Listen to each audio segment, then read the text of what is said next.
Data हमने upload कर लिया and by using a box plot आपको नजर आए कि यार इसके अंदर आउटलायर जो है वो है।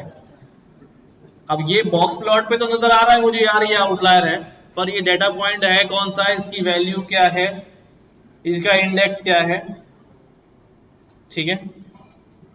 इसको रिमूव कैसे करूंगा और बिहाइंड द सीन इसने ये कैलकुलेट कैसे किया है कि ये हमारा आउटलायर है। सही है, सवाल समझ में आ रहा है क्या करना है। तो उसके लिए मैंने कहा यार कोई चीज होती है, क्वार्टाइल्स हमने पहले पढ़े हुए थे, ठीक है। हमने फर्स्ट क्वार्टाइल निकाला डेटा का, सेकंड क्वार्टाइल और फिर थर्ड क्वार्टाइल निकाल लिया, ठीक है।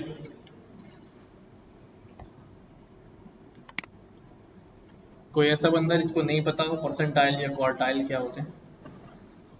सबको पता है ना? हाँ,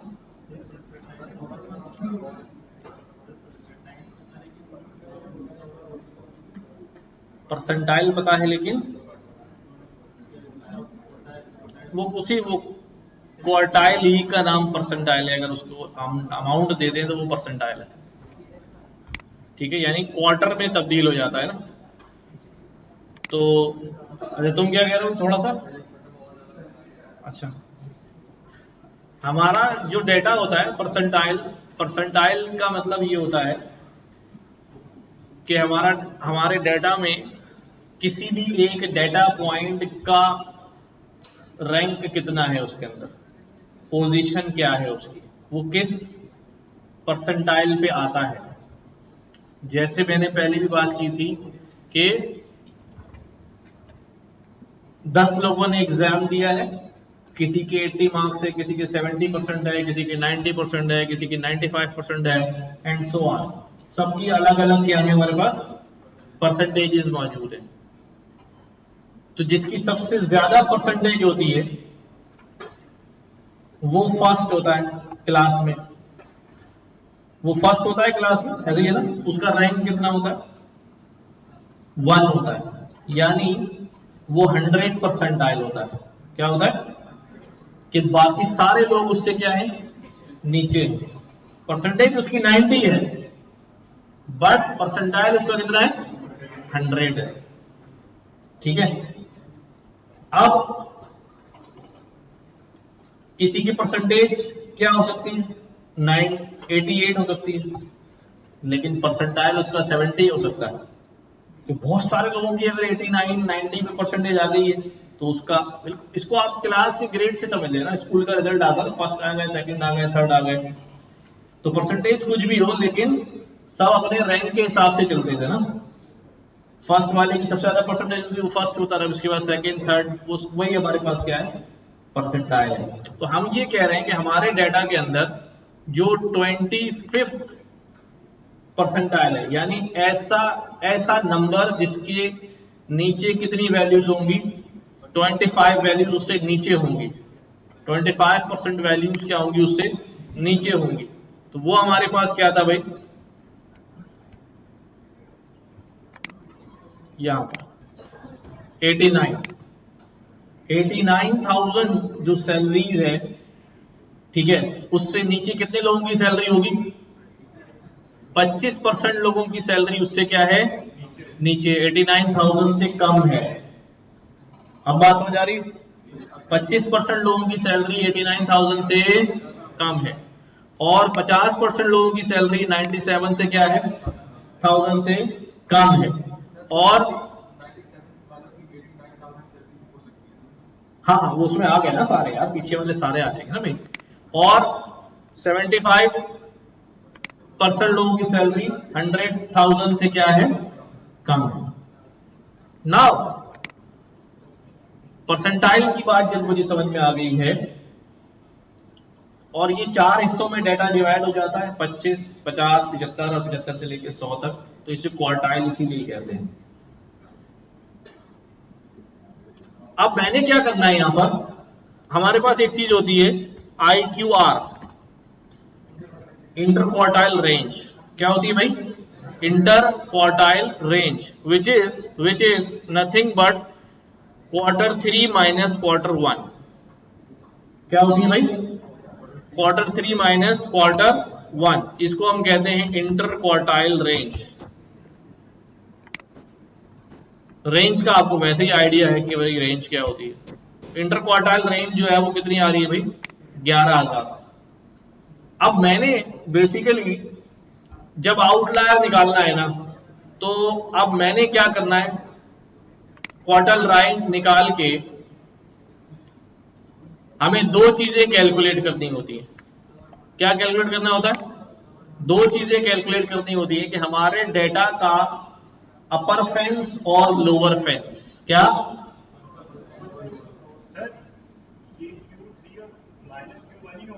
हाँ Q3 माइनस Q1 ही इंटर क्वार्टाइल रेंज होता है। ठीक है, नहीं क्वार्टाइल हमारे पास ये परसेंटाइल हमने 3 निकाले। देखो जब हमारे पास जो डेटा है ना,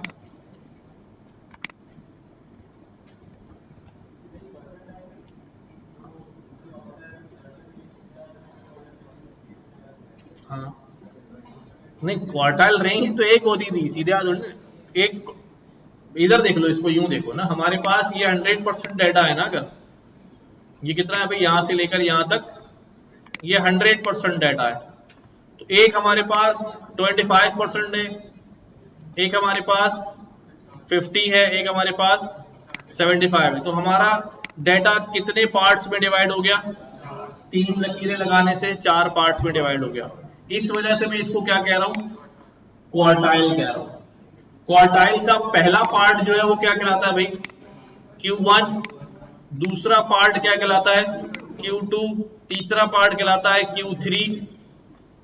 अब जो ये 0 से लेके क्वार्टाइल 2 तक ये हाफ होता है, और क्वार्टाइल 2 से लेके एंड तक ये हाफ होता है, तो Q2 इसीलिए क्या कहलाता है, मीडियन कहलाता है। Q2 इसीलिए क्या कहलाता है, मीडियन। और यहाँ मीडियन इसलिए कि 50% डाटा यहां होता है, मीडियन में यही सीखा हमने कि आधी वैल्यू इधर और आधी वैल्यू इधर। ठीक है, ये मीडियन कहलाता है। अब इंटर क्वार्टाइल रेंज क्या है, Q1 से लेके Q3 तक ये जो पोर्शन है, this is inter quartile range. तो IQR क्या करेंगे, निकालेंगे हम Q3 में से Q1 को माइनस करके, जब डिफरेंस लेंगे तो हमारे पास क्या आ जाएगी, इंटर क्वार्टाइल रेंज। अब हमारे पास लोअर फेंस और अपर फेंस जी, हाँ क्वार्टाइल्स के दरमियान रेंज कितनी है, रेंज किसे कहते हैं हम, कि एक पॉइंट से लेके दूसरे पॉइंट तक के दरमियान जो डिफरेंस होता है उसे हम क्या कहते हैं, रेंज कहते हैं। अब क्वार्टाइल रेंज में यहां हमारे पास हम Q3 में से क्या कर रहे हैं, Q1 को माइनस कर रहे हैं, यानी दो क्वार्टाइल के दरमियान हम क्या निकाल रहे हैं, रेंज निकाल रहे हैं। अच्छा, आप आमतौर पे जब इंटर क्वार्टाइल रेंज की बात की जाती है तो वो Q3 और Q1 ही होता है, लेकिन सवाल ये कि क्या मैं Q2 में से Q3 फॉर एनी रीजन मालूम माइनस करूं तो क्या ये इंटर क्वार्टाइल रेंज नहीं होगी भाई, Q3 में से Q1 माइनस कर रहा हूं उसे इंटर क्वार्टाइल रेंज कह रहा हूं, लेकिन क्या Q3 में से Q2 को माइनस करके एक रेंज निकालूं तो क्या ये इंटर क्वार्टाइल रेंज नहीं होगी, ये भी इंटर क्वार्टाइल रेंज होगी, क्योंकि दो क्वार्टाइल के दरमियान डिस्टेंस ही निकाल रहे हैं ना। ठीक है, बट यहां for the purpose of detecting outlier जब हम IQR की बात करते हैं तो we find the distance of Q1 to Q3। ठीक है, तो ये हमने यहां पर क्या किया भाई, इंटर क्वार्टाइल रेंज जब हमने चेक की यहां पर तो हमारे पास कितनी आ रही है भाई, 11,000 आ रही है। हमने यहां से भी देख लिया भाई, 91 थी और ये कितनी 89 थी और ये कितनी थी भाई 100,000 थी। इनका डिफरेंस जो है वो कितना आ गया। नाउ मैंने अपने डेटा की बाउंड्रीज डिसाइड करनी है on the basis of this inter quartile range, कि भाई इस बाउंड्री से बाहर अगर जो डेटा होगा ऊपर की तरफ वो आउटलायर होगा और इस बाउंड्री से नीचे होगा तो वो आउटलायर होगा। इसको हम कहते हैं क्या, अपर फेंस और लोअर फेंस, अपर फेंस और लोअर फेंस, ये हमने काम करना है। अब अपर फेंस का फॉर्मूला क्या होता है, ठीक है, अपर फेंस हमारे पास क्या होती है भाई, इंटर क्वार्टाइल रेंज। अगर आपको याद हो, हम पहले इसको एक बार कर चुके हैं, किसी इमेज में नजर आ जाएगा आपको। ये आ रहा है आपके पास मिन और मैक्स, ठीक है, मिनिमम आ रहा है, और these are two lower fence and upper fence. क्या फॉर्मूला लिखा हुआ अभी, क्वार्टाइल वन साइड पे minus 1.5 into inter quartile range, और क्वार्टाइल मैक्स की साइड पे quartile 3 plus 1.5 into inter quartile range. ये कैलकुलेटेड फॉर्मूला है जो यहाँ इंप्लीमेंट हुआ है, और इसी के थ्रू हम क्या डिसाइड करेंगे अपनी, यही हमें दोनों आउट जो मैक्सिमम वैल्यूज देगा, इसके बाहर जो भी कुछ होगा वो हमारे लिए क्या होगा, आउटलायर होगा। ये तस्वीर भी लगा देता हूं मैं इसके अंदर ताकि याद रहे।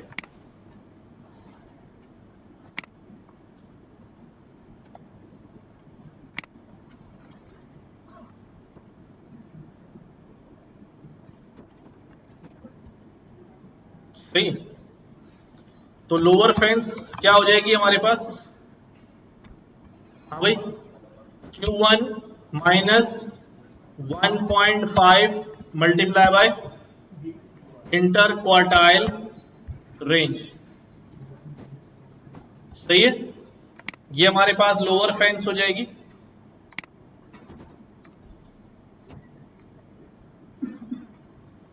और ये हमारे पास दूसरी वाली क्या हो जाएगी भाई, quartile 3 plus 1.5 into inter quartile range, सही है। तो LF और UF दोनों हमारे पास कितनी है भाई, 72,500 से नीचे हमारे पास क्या दिखा रहा है, ये लोअर फेंस दिखा रहा है, और 116 से ऊपर क्या दिखा रहा है हमारे पास, अपर फेंस दिखा रहा है, ठीक है।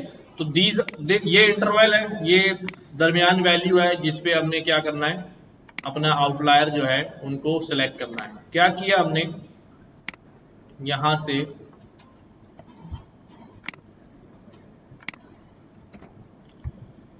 हमारे पास सैलरी का कॉलम है,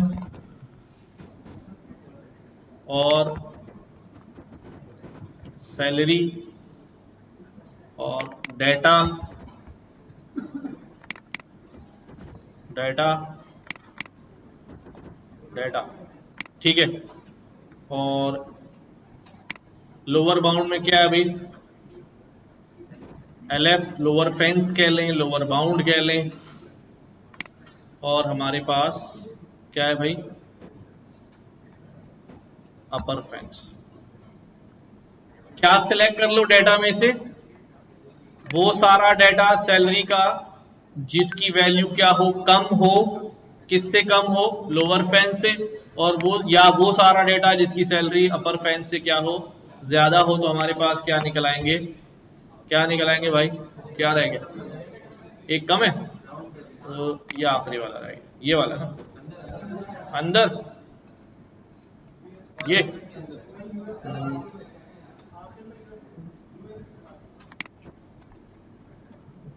सही है, हाँ। तो अब हम देखते हैं भाई हमारे पास क्या मौजूद है, ये वैल्यूज आ रही हैं, ये वो डेटा सेट्स हैं, डेटा पॉइंट्स हैं जो हमारे on the basis of salary क्या क्रिएट हो रहे हैं, आउटलायर 2 लाख, 1 लाख 20,000, और नीचे से 45,123 and 45, ठीक है। अब जल्दी से इसी डेटा के ऊपर ये करने के बाद एज के ऊपर भी आउटलायर निकालने की कोशिश करना, पहले बनाना बॉक्स प्लॉट, फिर चेक करना को आउटलायर आ रहा है, नहीं आ रहा, नहीं आ रहा हो तो डेटा ऐड करा लेना जरा आउटलायर का, सही है जी। जिनकी सैलरी ज्यादा है उनके लिए एंटर नहीं हो आउटलायर करना, जैसे किसी की पोस्ट ज्यादा है उसकी सैलरी ज्यादा होगी तो बेटा ऐसा नहीं होता, असल में हम अपने जहन में जिस चीज को रख के चल रहे हैं वो है कि हमें आगे मशीन लर्निंग मॉडल्स बनाने हैं, ठीक है। और मॉडल्स जो हैं वो ट्रेंड होते हैं, उनको ट्रेनिंग दी जाती है। अगर बाज दफा डेटा ऐसा होता है कि for example house price prediction पे काम कर रहे हैं, ऐसा हुआ कि यार एक मकान है जिसकी कीमत जो है वो फॉर एग्जाम्पल 50 लाख रुपए है। अच्छा, वैसा ही कोई मकान है, लगभग वैसा ही कोई मकान है, बट उसकी कीमत जो है 50 लाख के बजाय 2.5 करोड़ रुपए आ रही है। तो अब सिमिलर फीचर्स हैं, तो मॉडल बेचारा क्या लर्न करे, क्या कहेगा यार, कभी इसको 50 लाख कह रहे हैं, कभी ऐसे मकान को 2.5 करोड़ कह रहे हैं। तो हमें ऐसी सारी चीजें फिल्टर करनी है बिफोर फीडिंग टू मॉडल, ताकि उसकी जो लर्निंग है वो सही डायरेक्शन में और सही डेटा पे हो सके। तो डेटा प्री प्रोसेसिंग और क्लीनिंग जो है वो बहुत ज़रूरी है। अगर आप ख़राब डेटा देंगे मॉडल को तो ज़ाहिर है उसकी लर्निंग भी क्या होगी, ख़राब होगी, कंफ्यूज्ड लर्निंग होगी। यार एक तस्वीर दिखा रहे हैं, कभी उसको गधा कह रहे हैं, कभी उसको घोड़ा कह रहे हैं, मैं क्या करूँ, बाद में क्या बोलूँ मैं उसको, ठीक है। तो इस तरह आउटलायर जो है वो एग्जिस्ट आ जाते हैं। हम ये कर सकते हैं कि हम आउटलायर को डिलीट ना करें, हम आउटलायर को मीडियन वैल्यूज से रिप्लेस करा दें कि भाई ये डेटा एंट्री हो सकती है गलत, एरर हो सकता है डेटा फीडिंग का, कि लिखने वाले ने जीरो ज़्यादा लगा दिया या कम कर दिया, डेटा चढ़ गया भाई, तो ये भी वजह हो सकती है, ठीक है। हाँ हाँ, अगर आउटलायर एनालिसिस कर रहे हैं तो फिर आउटलायर नहीं हटाएंगे, फिर तो वो एग्जिस्ट कर रहा है ना यार, कि भाई कुछ मकान है जिनकी कीमत ज्यादा है, हो सकता है वो फीचर्स मकान के वैसे ही हो लेकिन वो किसी फेमस पर्सनैलिटी का मकान हो, ठीक है। हो सकता है वो कोई जो है ना तारीखी इमारत हो भाई पुरानी, उसकी वजह से उस पर ऐसा आ रहा हो। वो एनालिसिस में डिलीट नहीं करते data, but when we prepare data for modelling तो हमें इसका ख्याल रखना पड़ेगा। क्या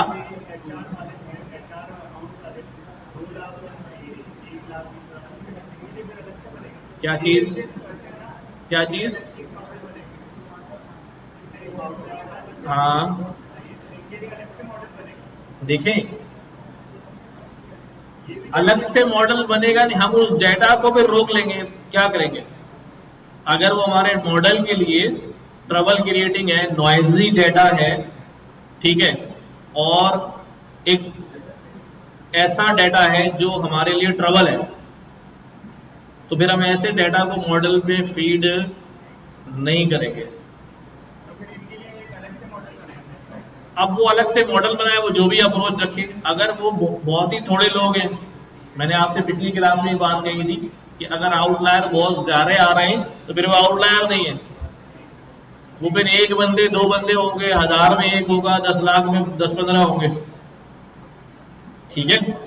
लेकिन अगर वो किसी एक ही जगह पे आ रहे हैं, वो एक ही क्लस्टर में नजर आ रहे हैं, भाई एक में यहाँ बैठा हूँ सब बैठे, लेकिन एक आउटलायर वहां नजर आ रहा है, लेकिन वहां उस कोने में 10 लोग हैं और एक आउटलायर यहाँ नजर आ रहा है, यहाँ इस कोने में 50 लोग हैं, ये आपके डाटा से दूर है लेकिन फिर भी एक क्लस्टर बना रहे हैं, तो फिर कुछ करना पड़ेगा।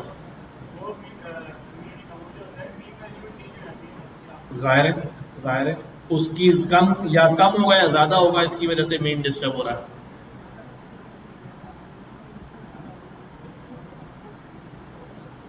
तो ये जो लोअर फेंस अपर फेंस यहाँ कैलकुलेट किया है, मैं इसको उठा के डायरेक्ट अगर यही रख दूं, तो अगर आप बुरा ना माने,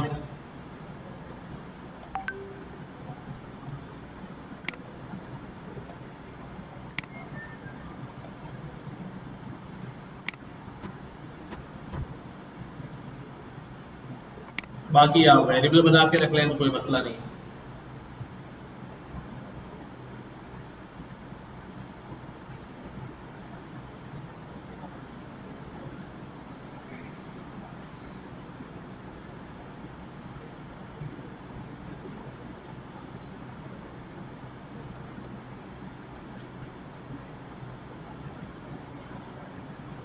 finally what I need to do is to make a function.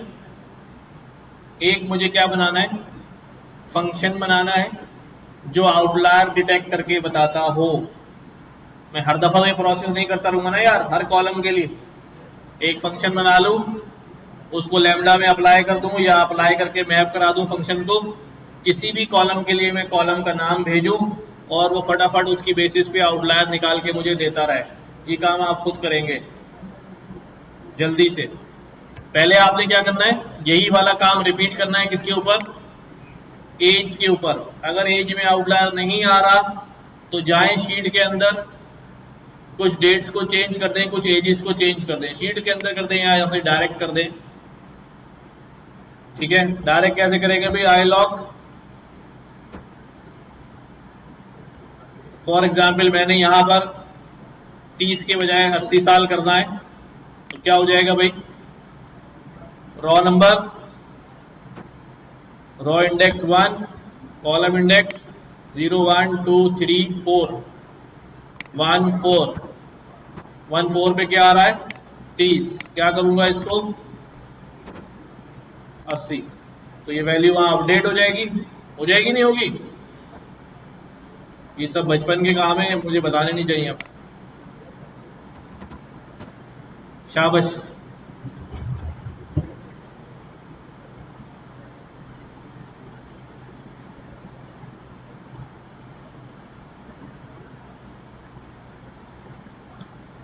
Next week में इंशाल्लाह हम चले जाएंगे मशीन लर्निंग के ऊपर।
तो इसका बॉक्स प्लॉट में डालें।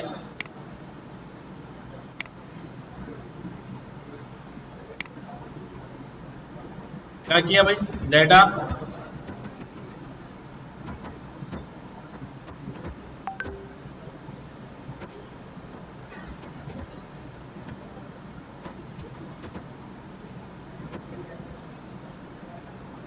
तो देखो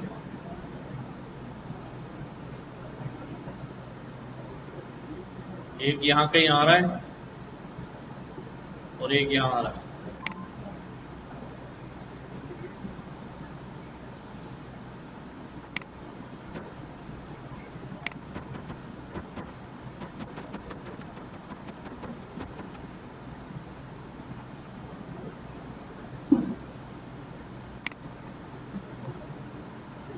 ठीक है, परसेंटाइल वगैरह निकालें इसका।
इसमें भी NN वैल्यूज है क्या, उसको रिप्लेस कर देते हैं।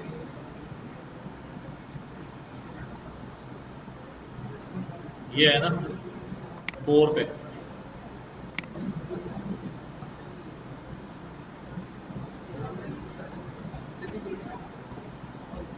नहीं नहीं भाई, एज में 6 पर है बस ना।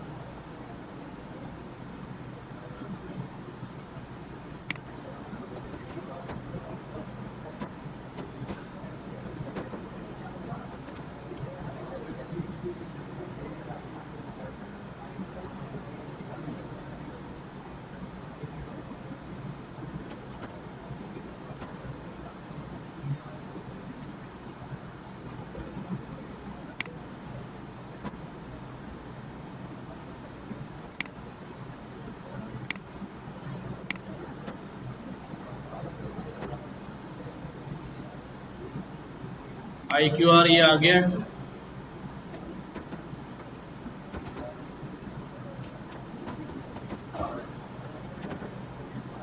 क्या लिखेंगे भैया? डेटा, डेटा के अंदर क्या चाहिए हमें? डेटा डॉट एज क्या होनी चाहिए? लेस देन LF मैंने निकाले, डायरेक्ट लिख रहा हूं तो क्या लिखूं? Q1, हाँ Q1 minus 1.5 multiply by IQR। ये तो एक साइड हो गया, और क्या लिखूंगा भाई? डेटा डॉट एज क्या हो भाई? ग्रेटर देन किसके भाई? Q3 प्लस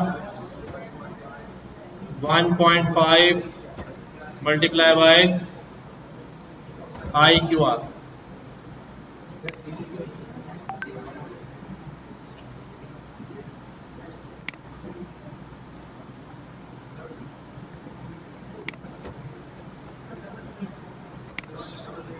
सही है ना? ये 2 ओपन है, 2 बंद हो गए, यहाँ पर 2 ओपन हुए, 2 बंद हो गए, ब्रैकेट बंद हो गए।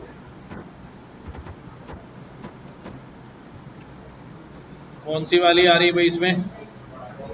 100 वाली आ गई, सही है।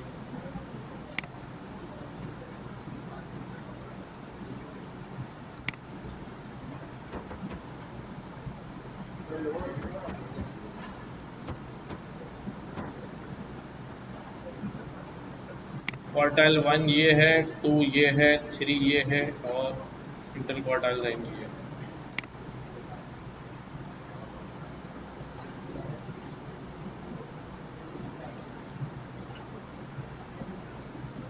एज हमारे पास मिनिमम कितनी थी?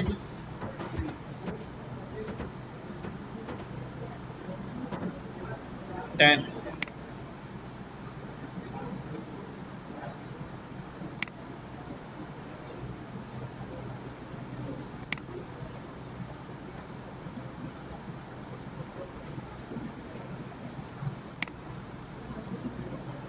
लोअर हमारा 0 आ रहा है, इसलिए 10 वाले नहीं आ रही।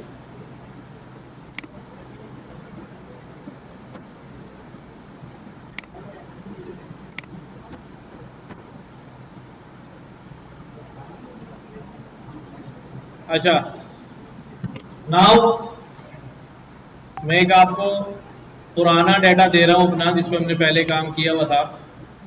इफ यू रिमेंबर, कौन सा था?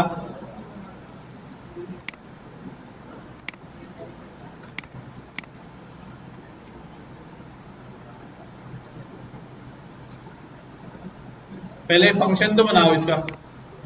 अब मुझे एक फंक्शन चाहिए जिसको मैं हर दफा कॉल कर सकूं, और वो मेरा डेटा ले, कॉलम ले, और उस कॉलम की बेस पे मेरे डेटा में से मुझे वो रॉस निकाल के दे दे। जल्दी बनाओ। हो गया? शाबाश। बाकी लोग भी बनाओ।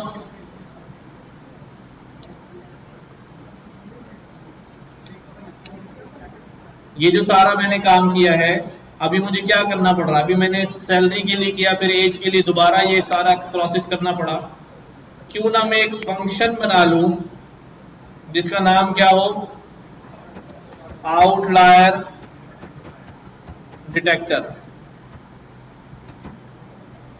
ठीक है, ये फंक्शन क्या रिटर्न करेगा, मुझसे एक कॉलम लूंगा, मैं उसे कॉलम भेजूंगा कि ये मेरा कॉलम है सैलरी का, एज का, प्राइस का, कॉस्ट का, सेल्स का, ये कॉलम लो। और जब मैं इस फंक्शन को कॉल कर लूंगा ये मुझे क्या दे देगा, उस कॉलम की बेस पे मेरे डाटा में से वो रिकॉर्ड जो उस कॉलम की बेस पे आउटलायर बन रहा है। लिखें शाबाश।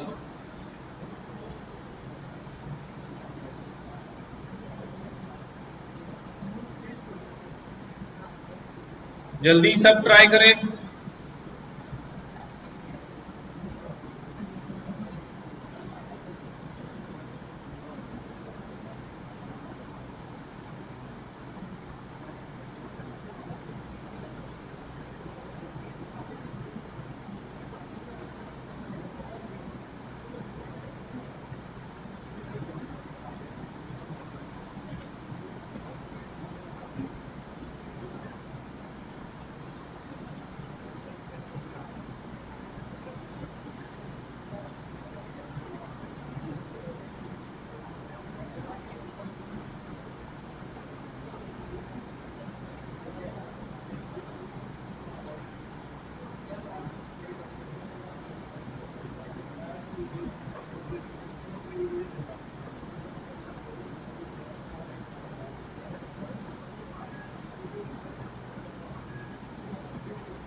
हो गया फंक्शन? क्या रिसीव किया यहां पर भाई?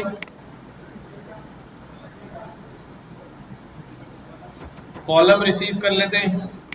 फिर अब जब ये कॉलम यहां रिसीव हो जाएगा तो यही वाले सारे काम करने हैं हमें। ठीक है, मैंने यहां पर ये तीनों निकाल दी एक अलाइनमेंट। यहां पर क्या आ जाएगा, बस कॉलम।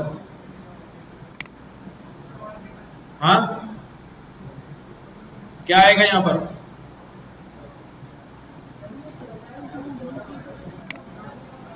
कौन से क्वार्टाइल को? Q2 को ना निकालो। हाँ भाई, क्या लिखूं यहां?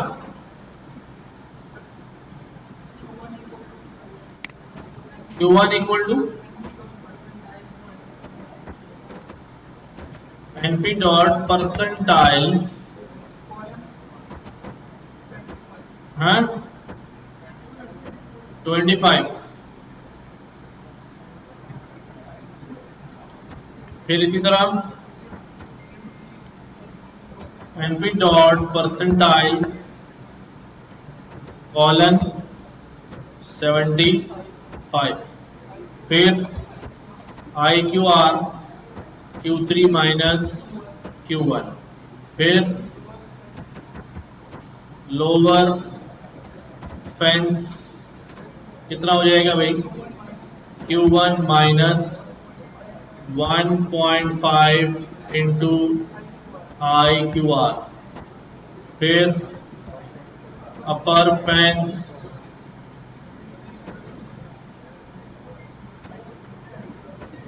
Q3 plus 1.5 multiply by IQR, क्या रिटर्न करेगा भाई ये? हाँ, आउटलायर, आउटलायर के लिए क्या लिखूं? हाँ, जो भी कॉलम है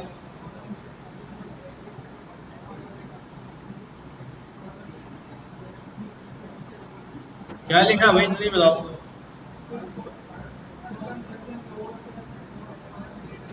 column less than lower fence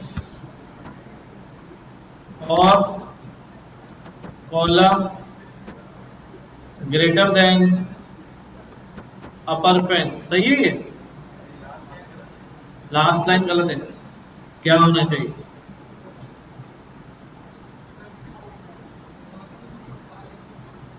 masking से उठा दूं, क्या करूं? डेटा में से उठाऊं?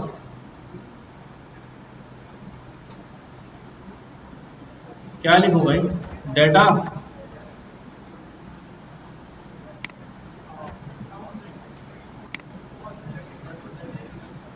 यही तो सवाल है। डेटा की जगह भी कॉल आ जाएगा, वो तो फिर उसी कॉलम में से वो वैल्यू उठाएगा। डेटा तो यहाँ मुझे पूरा डेटा भेजना पड़ेगा क्या?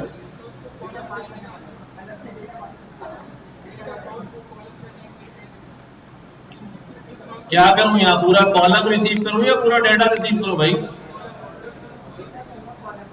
डेटा भी रिसीव करूं और कॉलम भी रिसीव करूं, ताकि डेटा यूटिलाइज हो सके।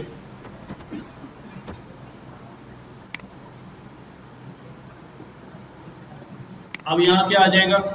डेटा।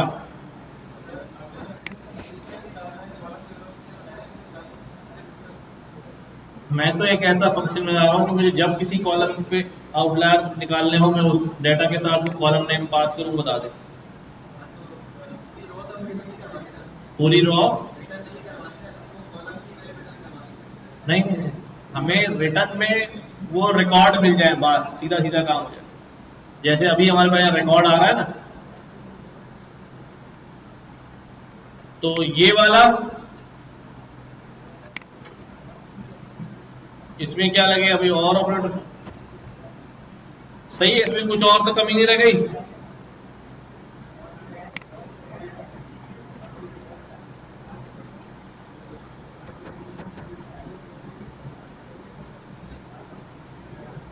कुछ सही नहीं लग रहा है, कुछ इसमें मुझे सही आ रहा है, रिजल्ट आ रहा है। हाँ, ऊपर वाला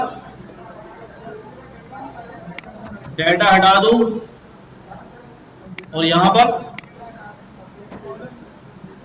यहां से हटा दूं, यहां रहने दूं।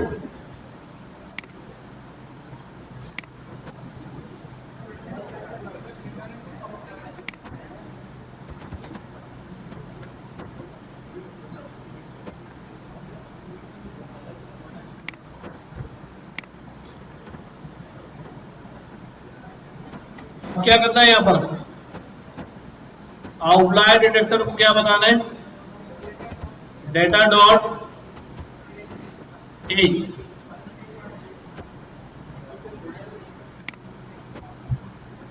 आ गई। अब यहां पर बोलूं क्या? डेटा डॉट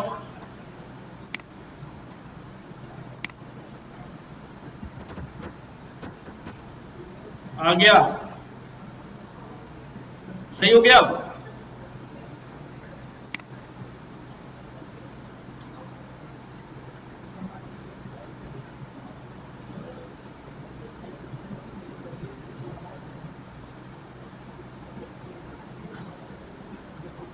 सबको समझ में आ गया? ये वही चीज है, बस फंक्शन में डाल दी है ताकि बार बार ना लिखनी पड़े।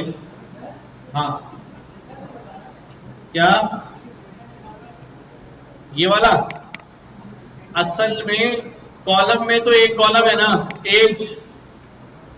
अब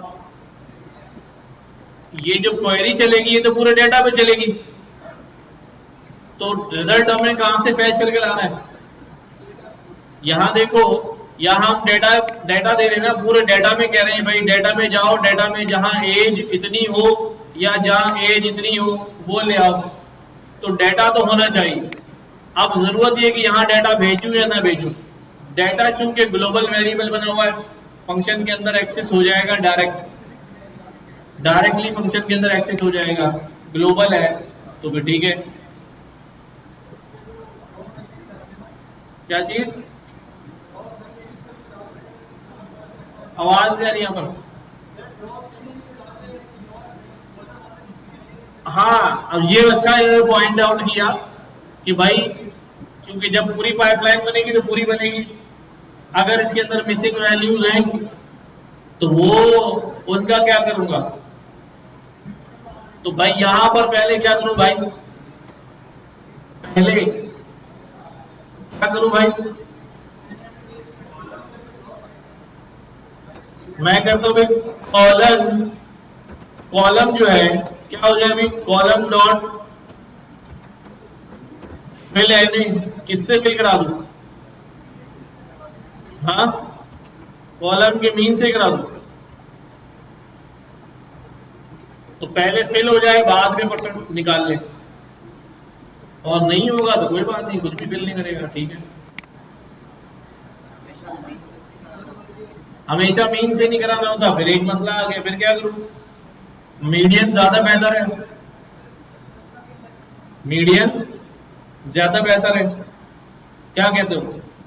मीन में तो फ्लक्चुएशन आ जाती है ना, उसी आउटलायर को तो निकालना है जिसकी वजह से फ्लक्चुएशन आ रही है। तो फिर क्या करूं? यहां पर मीडियन ले लें, जरूरत नहीं है, नहीं भी होगा तो क्या मसला है? अगर कोई मिसिंग होगा ही नहीं तो ये फिल ही नहीं करेगा वहां, इसलिए इसने लगाया, वरना चेक लगा लो। सही है। तो अगर ये वाला मैं लाइन हटा दूं और डेटा जो है वो वंस अगेन मैं यहां लोड कर दूं, अब मेरा डेटा में मिसिंग वैल्यू है, और जब मैं अब यहां पर क्या करूंगा? ये फंक्शन कॉल करूंगा तो रिजल्ट आएगा एम्प्टी आ रहा है। क्यों एम्प्टी आ रहा है? क्योंकि वहां मिसिंग वैल्यू उसने एन कर दिया होगा। मिसिंग वैल्यू पे एन क्यों आ रहा है?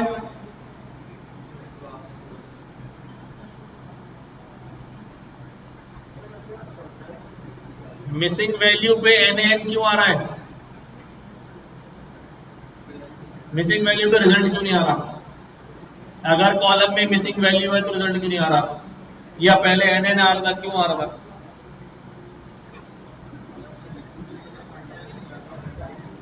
हाँ,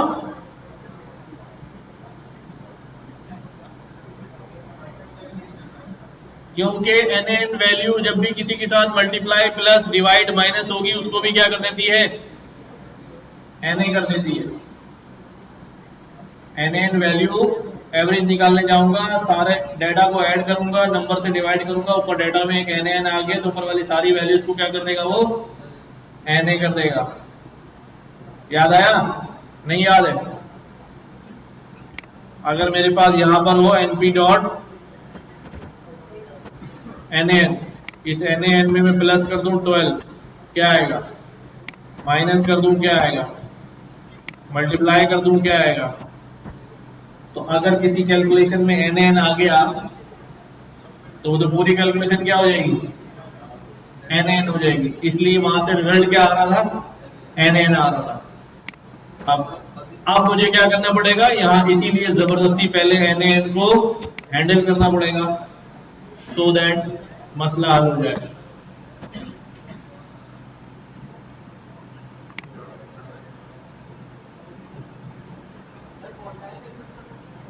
किसका? कौन सा फंक्शन? क्वांटाइल। हाँ, उसमें पैरामीटर में पास किया हुआ है कि Na जो है ना उसको कंसिडर नहीं करना।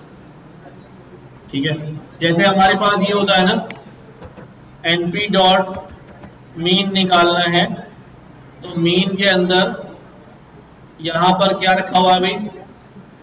डेटा है,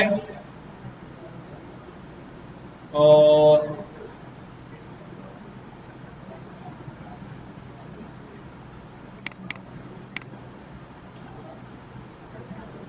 यहां कहीं मेंशन है,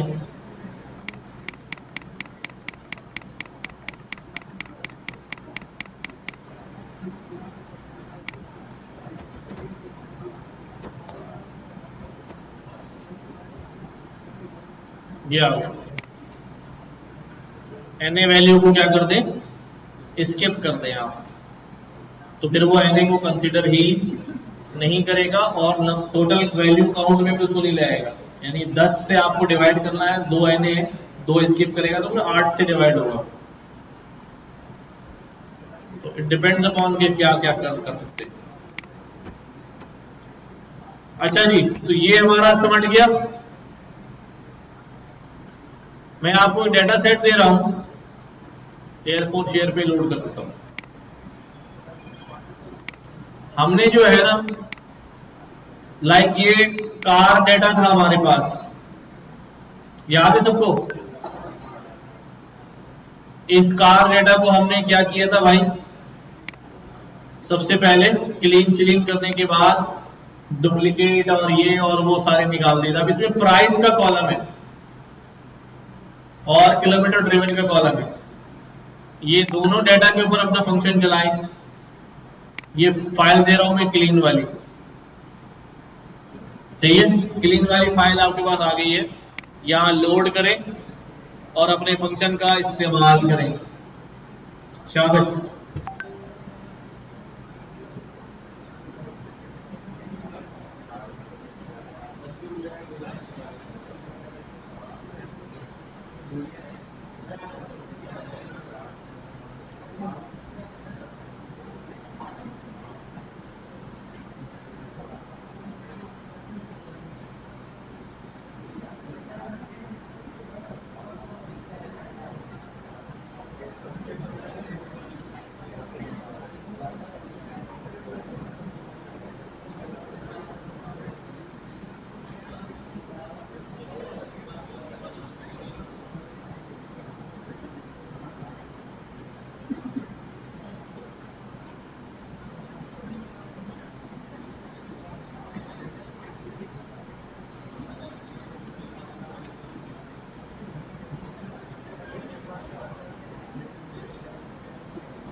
स्टूडेंट 2 पे कनेक्टेड हूं मैं, स्टूडेंट 2।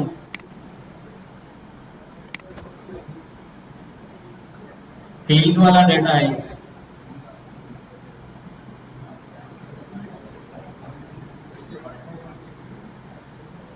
वाईफाई में क्या हुआ? व्हाट्सएप पे दिल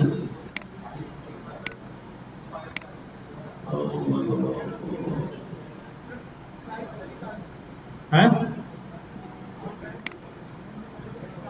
जो जो न्यूमेरिकल कॉलम है सब पे चेक करना पड़ेगा ना यार, कहीं भी आउटलायर हो सकता है।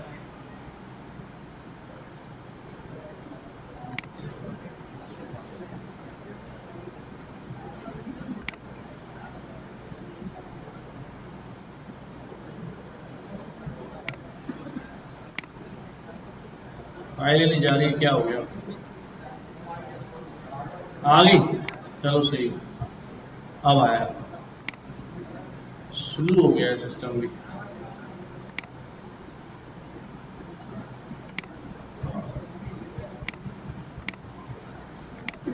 डाल दिए किसी ने भाई।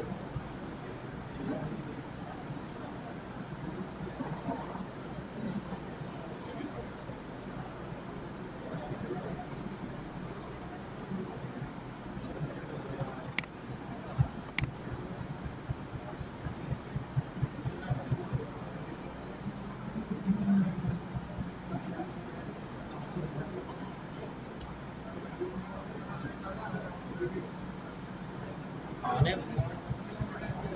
सही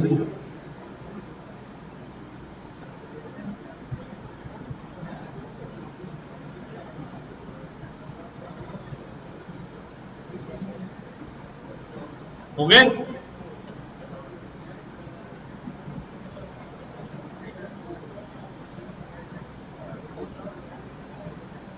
जाओ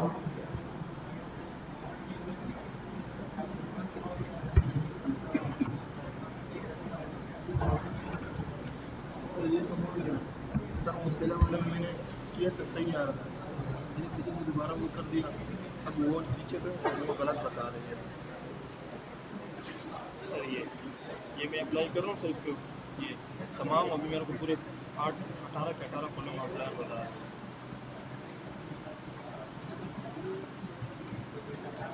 अब मैं 25 पागल थोड़ी है वो। सही है।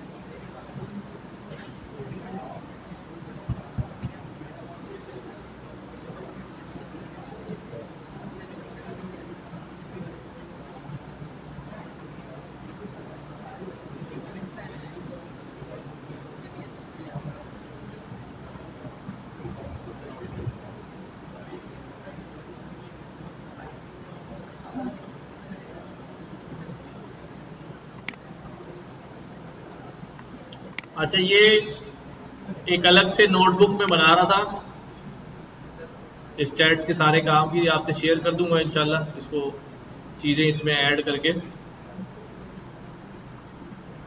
यहाँ तक का काम जो हमने आज किया है वो तो डाल दिया मैंने इसमें, आगे और भी है वेरिएंस, स्टैंडर्ड डेविएशन, डिस्ट्रीब्यूशंस, ठीक है। तो इंशाल्लाह ये आप खुद भी सेल्फ लर्निंग भी करेंगे तो आपको समझ में आ जाएगा इसके अंदर क्या क्या लिखा हुआ है, क्या चीज़ें हो रही हैं।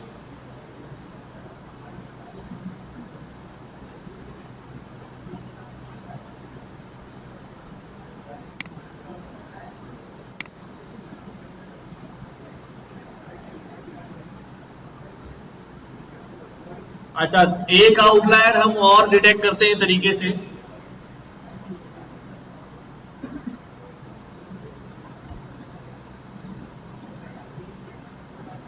वो आउटलायर डिटेक्शन होता है यूजिंग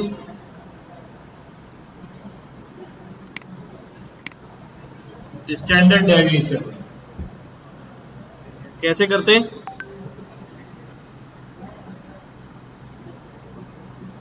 जब हमारे पास कोई ऐसा डेटा होता है, सब सुन रहे हैं?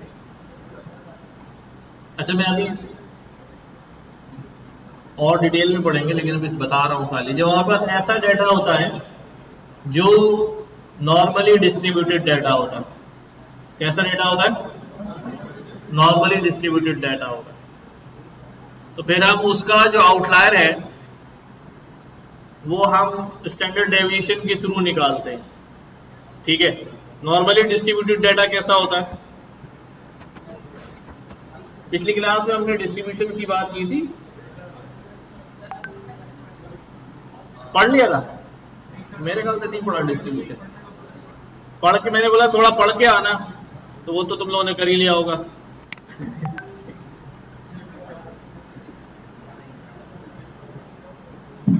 डेटा जब नॉर्मल डिस्ट्रीब्यूटेड होता है तो कैसा आता है भाई हमारे पास?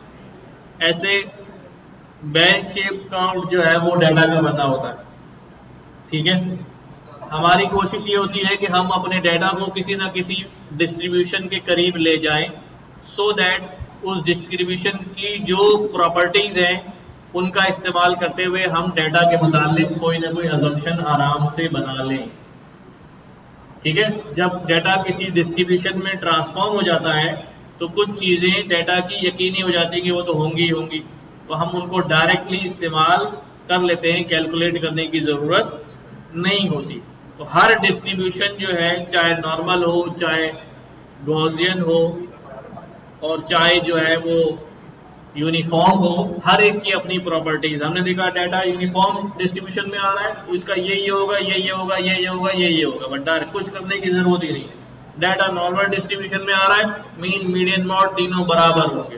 ठीक है भाई, तो डिस्ट्रीब्यूशन में जब डाटा कन्वर्ट हो जाता है तो हमें ये कुछ चीजों में फैसला करना आसान हो जाता है। एंड व्हाट दिस डिस्ट्रीब्यूशन क्या शो कर रहा है?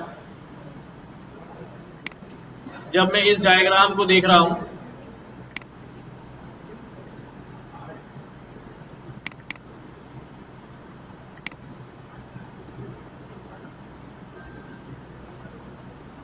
क्या हुआ? नेट चला गया।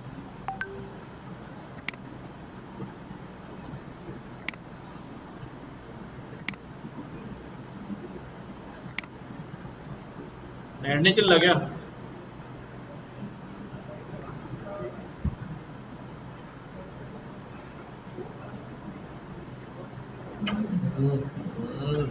इतना टाइम शॉर्ट होता है, ये भी सो जाए।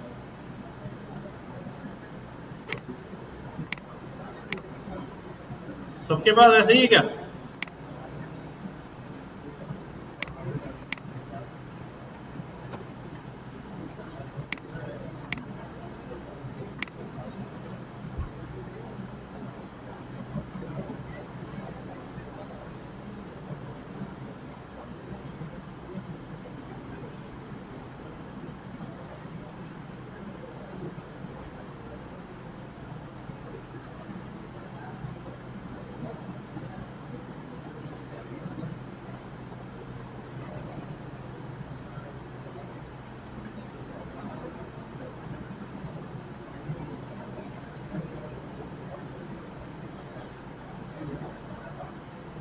तो जैसे यहां नजर आ रहा है, नॉर्मल डिस्ट्रीब्यूशन की प्रॉपर्टीज क्या है अभी? Mean, median, mode are exactly same. ठीक है, स्टैंडर्ड डेविएशन जो है वो ऑलवेज 1 होता है। खैर, इस पे आएंगे हम डिटेल में इंशाल्लाह, परेशान नहीं होइएगा। अच्छा यार, ये नहीं खुल रहा है डायग्राम, ये आ गई। अब ये हमारे पास क्या है भाई? एक नॉर्मल डिस्ट्रीब्यूटेड डाटा नजर आ रहा है, सही है। जब ये नॉर्मल डिस्ट्रीब्यूटेड डाटा है ना, तो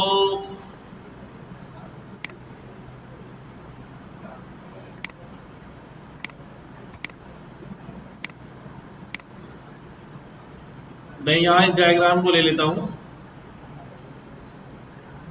सही।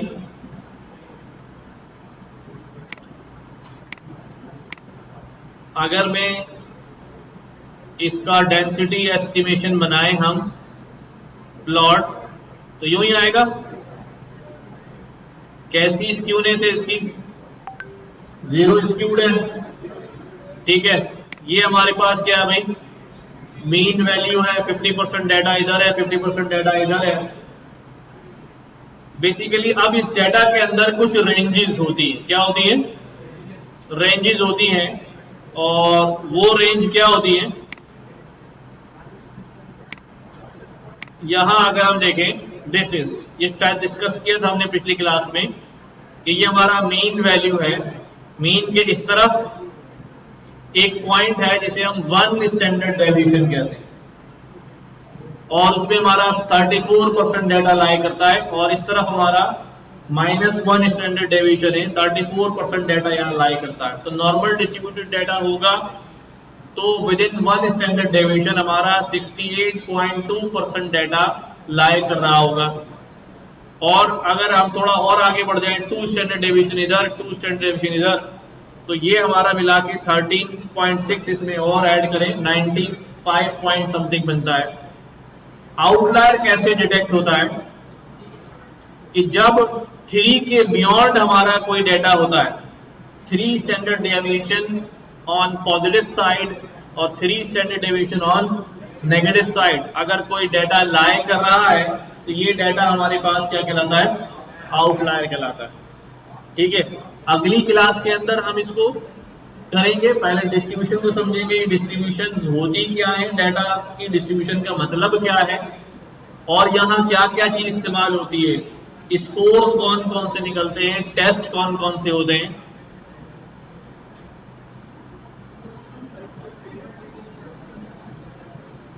स्टैंडर्ड डेविएशन वेरिएंस इस्तेमाल होगा, जी स्कोर निकालेंगे, जी टेस्ट करेंगे और फिर हम वैल्यू का आउटलायर जो है वो निकाल लेंगे।